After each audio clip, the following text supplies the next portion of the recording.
Alright, I'm going to try to take a minute and show you how I set up my Turbo Ace Matrix quadcopter before I fly it. So this is the case which I keep it in and transport it in. Costs extra, of course, but well worth it.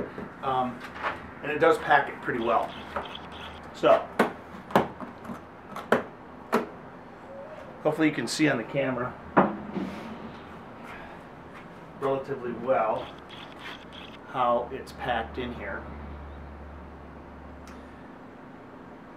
Transmitter, batteries, extra propellers, and of course the copter itself are all in here. So I did have to modify the cutouts just slightly to accommodate the landing gear properly. So I'll just show you, first of all, when I take the copter out, how I set that up initially. And then I'll show you a couple other things in the case.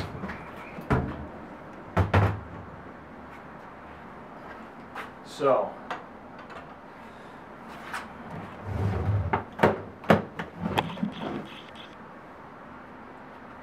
the first thing I do is I extend the arms. And there are thumb screws on here, but I just think it's a little easier to do it with the screwdriver because they're a little hard to get at. My big fat fingers. This one you have to be careful as you pull it around because of the GPS compass. You have to just make sure that you're spinning the prop clear of it, and you're always careful of that. And then as these arms come into position, there's a little notch that the thumb screw sets into, so you just want to make sure that you have it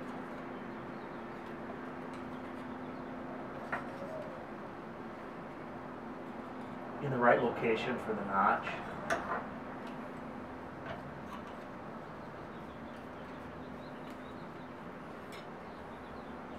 Tighten them. Come around.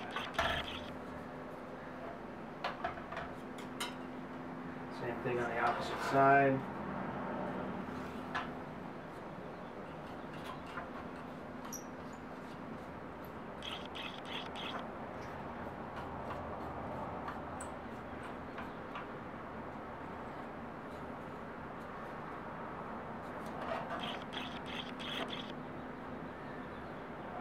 Now what I do is,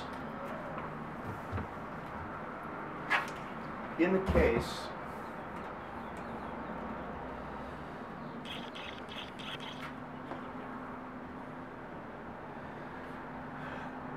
the batteries store right here underneath where the copter goes, so that's pretty convenient.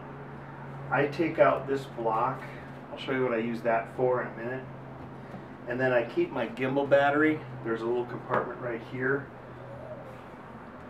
And I just keep this pressed in on top of it so that it doesn't fall and rattle around in the case when I'm carrying it around. So what I do is I take the block out and I use it to flip this over and lay it on the top plate. You just always got to be kind of watching the GPS compass there to make sure that it's not caught on something and you don't bend it or something like that. The landing gear here is set with thumb screws. And I had one of the earlier models which didn't have the thumb screws. You had to use a screwdriver to set all the landing gear, and it was really kind of troublesome and time consuming. This is really a much better system, so I upgraded to this landing gear. The other thing that's nice about this landing gear is it's a little taller, so the copter sits a little higher off the ground. There are 4 settings. There's four little notches here that you can select which one you want to set this in. I always set it the highest one just because I don't see any reason not to, really. Just seems like it positions it best for ground clearance. Plus, the other thing is when you have it a little higher off the ground, it makes it easier to reach under there and hook up the batteries and be ready to fly. So again, you just want to make sure though, these thumb screws, that you're actually hitting in the notches. So the Velcro, I changed the Velcro for the batteries. This is the gimbal battery right here, so that goes right here. And then I'm still using the double batteries because I haven't upgraded to the single battery. Wasn't available when I got mine. My dog is being a real nuisance right now. You find that annoying? I find that annoying, my dog. Okay, my battery. Here we go.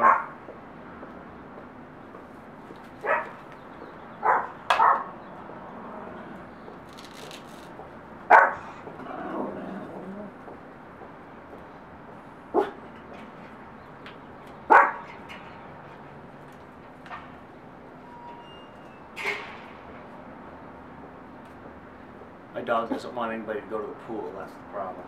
Okay, so I strap my batteries in right here. My landing gear's up. The gimbal battery's already in place, so all of that is ready. So now I'm ready to turn it back over again. So we'll stand it right side up. And the only thing left then is putting in the camera. I use the GoPro Hero 3 Plus Black. I think it's super. I'm really impressed with this camera. And I have the brushless gimbal setup on here that's made for this camera.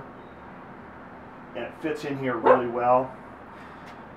They usually use a piece of Velcro. I know most people use Velcro to hold this in, which is fine. I didn't like the Velcro strap. It just seemed like it was big and in the way. So I just use a zip tie. So I zip tie it in.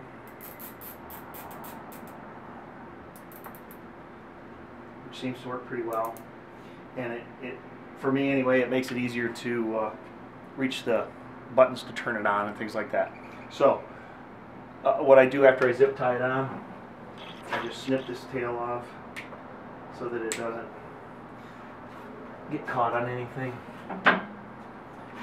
And then the last thing, of course, remember to set up your GPS compass. I had a little problem with mine at one point.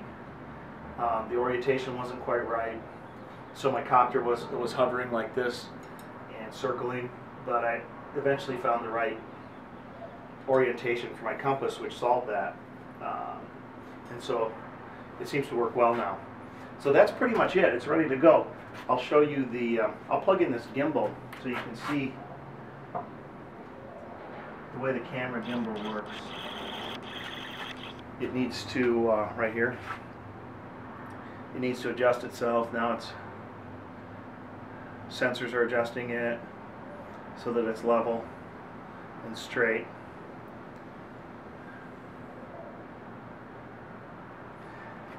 But I really like this. I'll show you this camera gimbal. See right here.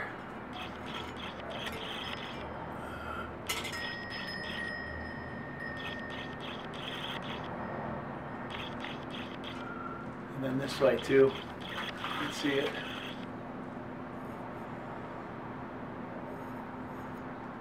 That really works well. I like that.